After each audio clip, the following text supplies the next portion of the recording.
하나님 말씀은 요한복음 5장 30절에서 35절 말씀입니다. 하나님 말씀은 요한복음 5장 30절에서 35절 말씀입니다. 제 성경으로는 신약 151페이지 정도 됩니다.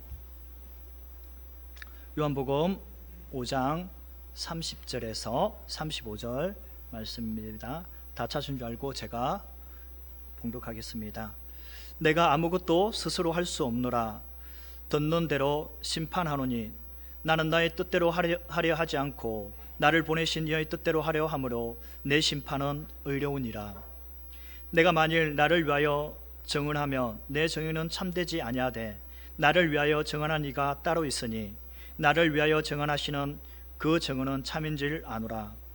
너희가 요한에게 사람을 보내며 요한이 진리에 대하여 증언하느니라. 그러나 나는 사람에게 증언을 취하지 아니하노라. 다만 이 말을 하는 것은 너희로 구원받게 하려 함이니라.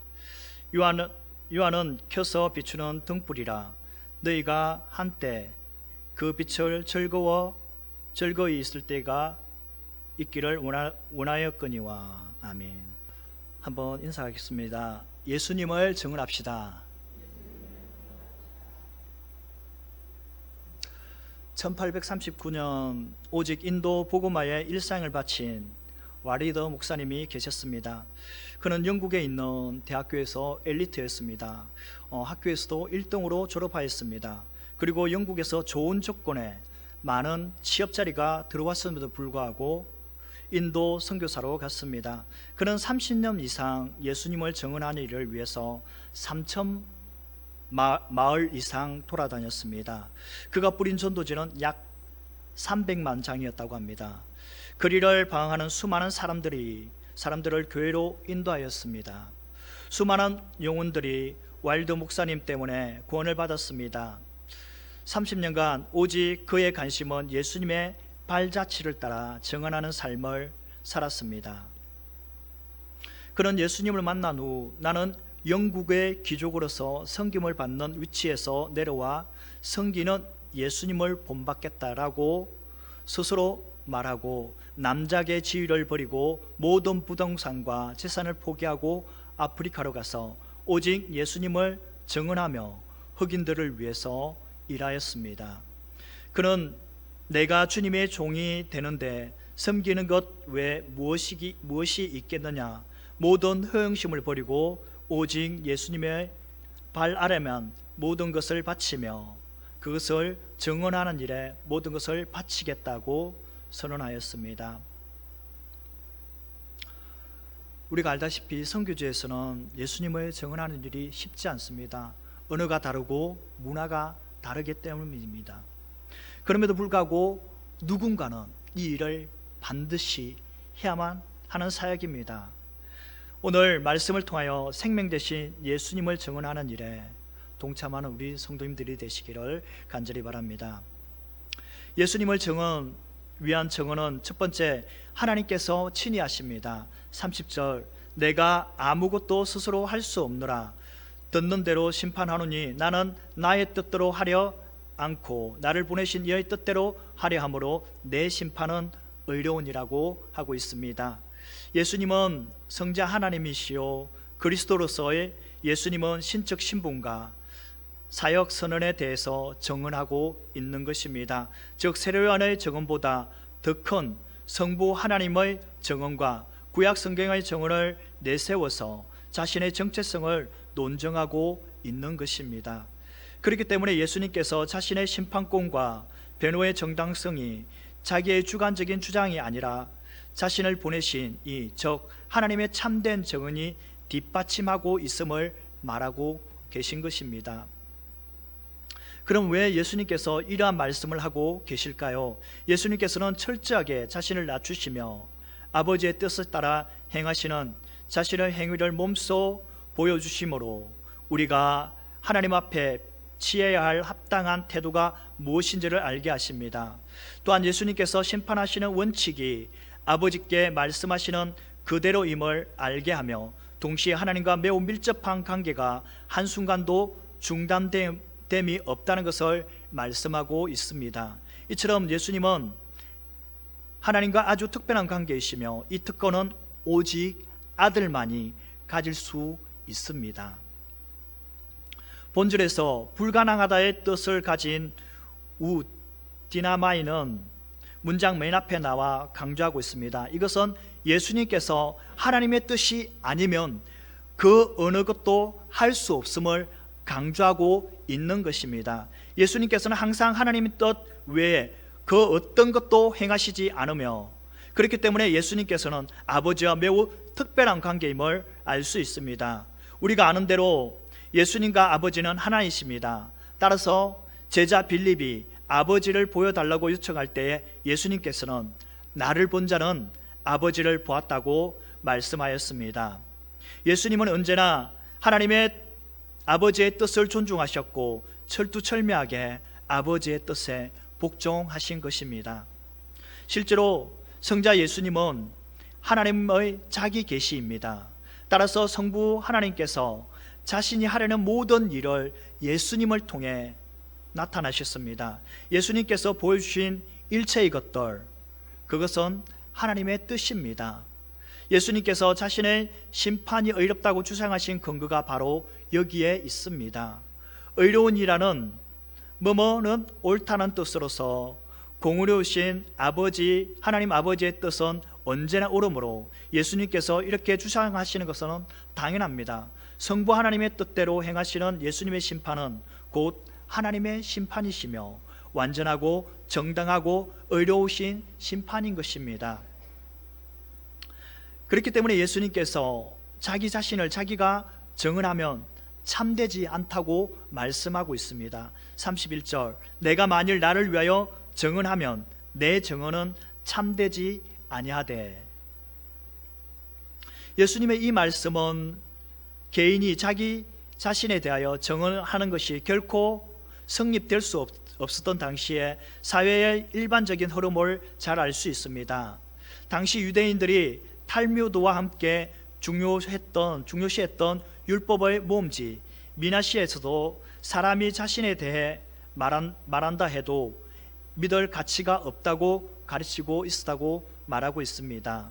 그러므로 만일 예수님의 증거가 자기 자신에 관한 것이었다며 그 정당성이 입증되지 못했을 것이 분명합니다. 사실 예수님께서는 그가 하나님의 아들 되심을 증언할 필요도 또 증언받을 필요도 없습니다. 마치 하나님께서 하나님 되심을 다른 사람을 통해 증언받으실 필요가 없듯이 말입니다. 그러나 예수님께서 구원자 되신 것을 알지 못하는 영적 무지에 있는 사람들을 구원하시기 위해 예수님께서 그들이 깨달을 수 있도록 자기의 사역을 증언하신 것입니다. 이들을 위한 예수님에 대한 가장 확실한 증언은 유대인들이 절대 무하신 분으로 믿는 하나님의 증언입니다. 예수님께서 지금 현재 있는 상황에 예수님께서 사형에 처할 수 있는 범죄인 신성모독의 죄를 지었다는 비판을 받으며 예수님은 자신을 변호하기 위해 자신을 자기가 변호한다고 말하는 것이 아니고 누가 자신을 변호해 준다는 것을 말하고 있습니다. 그래서 그 정인이 정당하기 위해 적어도 2명의 정인이 필요한 성경 규례를 따른 것입니다. 또한 유대인들은 재판을 열릴 경우 어떤 사실을 확인할 때 당사자 외에 2-3사람의 정인이 필요로 하였습니다. 초대교회에서 어떤 사람의 교회에서 부정으로 잘못해서 여러 가지 잘못된 행동으로 인해서 추방해야 할 경우 이러한 유대법에 따라 죄에 대한 선고가 있기 전에 최종적으로 2-3사람의 정언을 받도록 규정하고 있습니다. 그래서 예수님께서 본절의 구약 성경을 말씀하신 것입니다. 민수기 35장 30절에서 이렇게 기록되어 있습니다. 사람을 죽인 모든 자 곧 살인자는 정인의 말을 따라 죽일 것이나 한 정인의 증거만 따라서 죽이지 말 것이요. 신명기 17장 6절에서는 죽일 자를 두 사람이나 세 사람을 증인으로 죽일 것이요 한 사람의 증인으로는 죽이지 말 것이며, 신명기 19장 15절에서는 사람의 모든 악에 관하여 또한 모든 죄에 관하여 한 증인으로서만 정할 것이 아니요 두 증인의 입으로나 또 세 증인의 입으로 그 사건을 확정할 것이며 라고 그 말씀을 기억하고 계신 것입니다.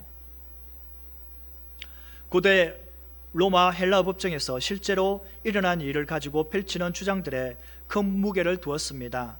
그럼에도 불구하고 증인들은 종종 사건을 증명하는 데 필수적이었습니다.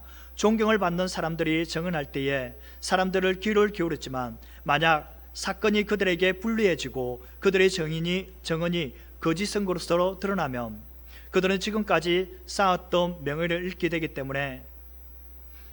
때문입니다. 물론 이는 예수님이 자신의 신적 기원에 대해서 하나님과 자신만이 알 수 있는 문제이기 때문에 그 외에 증언은 전혀 알 수 없습니다. 지금 예수님께서 유대 종교 지도자들로부터 신성 모독 죄를 지었다고 비난을 받고 있기 때문에 자신을 직접 변호하고 있는 것입니다. 내가 나를 증언하는 것이 아니라고 얘기합니다. 예수님은 내가 나를 증언하면은 이것은 거짓이 될 수 있다고 이렇게 지금 말씀하고 있는 것입니다. 그래서 유대 종교 지도자들을 향해서 예수님은 자신을 직접 증언한 것이 아니라 자신을 위하여 증언하는 분이 있다고 말씀하고 계신 것입니다. 그렇기 때문에 예수님을 위한 증언은 하나님께서 직접 하신다고 말씀하고 있습니다. 32절, 나를 위하여 증언하시는 이가 따로 있으니 나를 위하여 증언하시는 이는 그 증인이 참인 줄 아노라. 예수님께서 자신에 대하여 증언은 다른 이가 있다고 말하고 있습니다. 나를 위하여 증언하시는 이를 하나님께서 보내신 세례 요한이라고 주장을 하는 분도 있습니다. 그러나 이것은 크게 신빙성이 없습니다. 왜냐하면 여기서 증언하시는 이는 현재 분사형으로 쓰여 계속해서 증언한 자를 가리키고 있기 때문입니다. 세례 요한이 하나님의 부르심을 받아 하나님을 증언하는 일을 위해 헌신하였고, 성경에 예언된 엘리야가 그를 가리킨다는 예수님께서 말씀하셨기 때문에 충분히 제기될 수 있지만, 그러나 이 당시 세례 요한은 감옥에 있거나 아니면 이미 처형되어서 더 이상 예수님에 대하여 증언할 수 없는 상태이기 때문에 현재 시대가 세례 요한이라고 적용될 수는 없는 것입니다. 그렇기 때문에 여기에서 나를 위하여 증언하시는 이는 예수님에 대한 최종적인 권위가 있는 성부 하나님께 있다는 점에서 하나님을 보는 것이 가장 자연스럽습니다. 그럼 하나님께서 예수님을 언제 증명하셨습니까? 하나님께서 예수님께 세례를 받을 때에 증언하였습니다. 세례를 받은 것이 어디 나옵니까? 다 아시죠? 우리는 쉽게 이렇게 외웠습니다. 3일 세례 3일. 이 말은 마태복음 3장, 마가복음 1장, 누가복음 3장, 또 요한복음 1장에서 나온다는 겁니다. 3일. 그러면은 예수님의 세례 그러면은 또 이렇게 할 수도 3일절. 그렇죠? 이해되십니까? 하나 쏙 귀에 들어오시죠? 그렇죠? 또 하나 좀 이따 더 하나 가르쳐 드리겠습니다. 마태복음 3장 17절에서 하늘에서 소리가 있어 말하되 이는 내 사랑하는 아들이요 내 기뻐하는 자라고 하였고, 마가복음 11장 11절에서 하늘에서부터 소리가 나기를 너는 내 사랑하는 아들이니 내가 너를 기뻐하노라 하시니라. 누가복음 3장 22절에서 성령이 비둘같이 형체로 그 위에 강림하시더니 하늘로부터 소리가 나기를 너는 내 사랑하는 아들이라 내가 너를 기뻐하노라 하시니라고 말씀하셨습니다. 이 말씀을 통해서 하나님께서는 아들을 친히 이 말씀을 통해서 증언하였습니다. 예수님께서 공생에 시작할 때에 하나님께서는 친히 예수님을 자신의 아들이라고 증언하고 계신 것입니다. 그리고 또 하나의 사건이 있습니다. 하나님은 예수님을 이 사건을 통해서 증언하셨습니다. 여러분도 잘 알고 계신 변화산 사건에서 분명히 증언하였습니다. 변화산 사건이 어디에 있습니까? 잘 알고 계시죠? 그렇죠?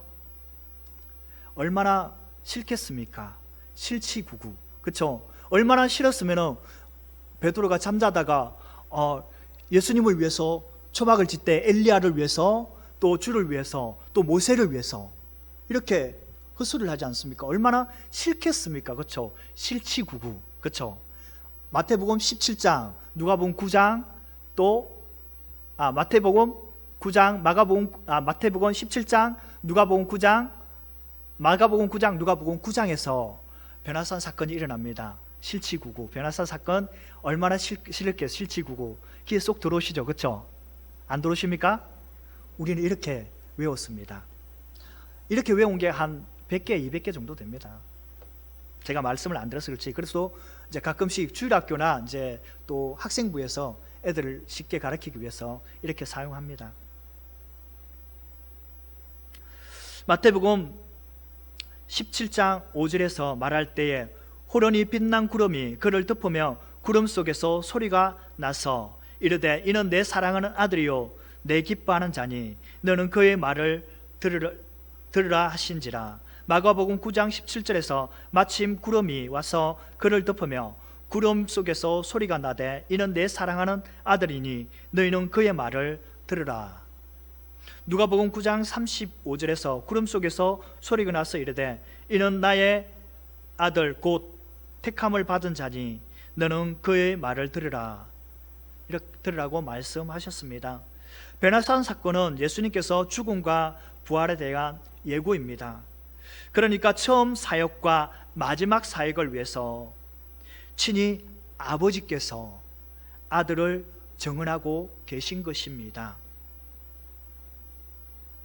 하나님 아버지께서 아들을 증언하는 것은 중요한 증언인 것입니다. 그러나 예수님을 향하여 증언한 자가 없다고 말하는 것은 잘못된 것입니다.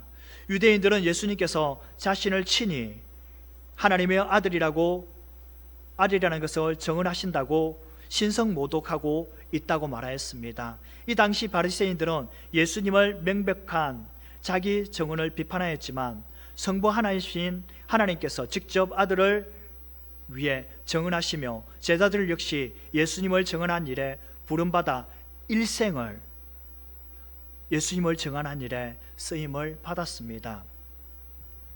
예수님을 증언하시는 분은 하나님이십니다. 하나님께서 직접 예수님을 내 기뻐하는 자라고 증언하셨고 나의 택한 아들이니 너희는 그의 말을 들으라고 증언하셨습니다. 그럼에도 불구하고 예수님께서 유대인들에게 예수님께서 자신을 증언하고 있다고 말하는데, 아버지께서 자신을 증언하고 말하고 있다는데 그들은 예수님의 말을 믿지 않았습니다. 그러나 우리는 예수님을 증언하시는 분이 하나님 아버지신 것과 지금도 그 아버지께서 아들을 증언하고 있다는 것을 믿으시기 바랍니다. 예수님의 위한 두 번째 증언은 요한이 친히 예수님을 증언하였습니다. 33절 너희가 요한에게 사람을 보내어 요한이 진리에 대하여 증언하였느니라. 성부 하나님의 결정적인 증언에 이어서 예수님께서 또한 또 다른 증인을 세우셨는데 바로 예수님의 선구자로 보냄을 받은 세례 요한입니다. 세례 요한은 그리스도의 전령으로 부름받은 사람으로서 몇 번이고 거듭해서 예수님에 대해 증언하셨습니다. 그런데 우리가 주목할 것은 세례 요한은 증언이 진리에 대한 증언이라는 점입니다. 이는 예수님께서 자신을 진리라고 말씀하셨기 때문입니다. 진리에 대하여 알레테이아는 사상과 행위의 진실성이라든지 올바름, 또 말에서 참, 절대 진리, 겉모양뿐만 아니라 대립되는 실제 등을 나타내는 매우 다양한 의미를 가지고 있습니다. 그러나 본절에서 저자인 사도 요한에게 있어서 진리에 대하여는 진실성, 하나님의 실체, 계시로 요약할 수 있습니다. 세례 요한은 종종 예수님을 진리에 대하여 묘사했는데 예수님 안에 이 세 가지가 완벽하게 조화를 이루고 있음을 증언하고 있습니다. 또한 예수님께서 자신을 가리켜 진리라고 말씀하신 것은 나를 본 자는 아버지를 보았다는 증언과 일치합니다. 예수님의 전령인 세례 요한은 그분 안에 진리를 발견하였으므로 사람들에게 예수님을 증언할 수 있습니다. 그는 인간 예수님을 증언하지 않고 예수님 안에 있는 진리를 증언하고 있는 것입니다. 예수님의 말씀을 듣는 사람들은 이미 세례 요한을 통해 증언을 받은 것을 알 수 있습니다. 세례 요한은 자기를 찾아오는 모든 이들에게, 즉 유대 종교 지도자들이 파송한 조사단도 포함된 모든 무리에게 예수님이 어떤 분인지를 증언하였고 그들은 아무 이에 대하여 세례 요한이 증거하는 그 증언에 대해서 부인할 수가 없었습니다. 세례 요한이 유대 광야에서 설교할 때에 유대인들이 그들에게 사람을 보낸 것을 말합니다. 유대인들이 세례 요한에게 설명을 구했다는 사실은 예수님에 대한 세례 요한의 증언을 확신한다는 결과가 되었습니다. 세례 요한의 증언은 공식적인 것이 없으므로 사내들임도 그 증언을 믿을 만한 것으로 인정했기 때문입니다. 그 당시에 세례 요한의 말 한마디가 얼마나 위력이 있었는지 또 실제적이었는지 알 수 있는 것입니다. 세례 요한이 세상에 온 것은 메시아를 증언하기 위해서입니다. 요한은 자신에게 주어진 메시아라는 칭호를 거절하고 예수님이 오실 것을 예언했으며 예수님이 오신 후에 그를 하나님의 어린 양으로 고백함으로써 사람들을 예수님을 메시아로 받아들일 수 있도록 증언하였습니다. 이처럼 유대의 지도자들에게 예수님을 믿을 만한 충분한 증언들이 주어졌음에도 그들은 여전히 예수님에 대해 적대적인 입장을 굽히지 않았습니다. 이는 예수님에 대한 증언을 듣는다고 모든 사람이 예수님께 믿음을 가지게 되는 것은 아님을 알 수 있습니다. 유대인들은 진리의 개념이 철저히 구약 성경에 대한 해석에 바탕을 두었지만 신약 성경에서는 진리는 오직 예수님 뿐이십니다.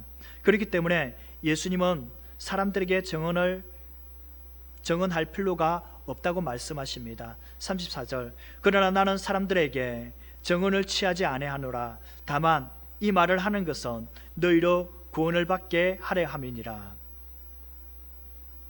예수님께서 자신을 나타내기 위해 꼭 세례 요한의 증언이 필요하신 것은 아니었습니다.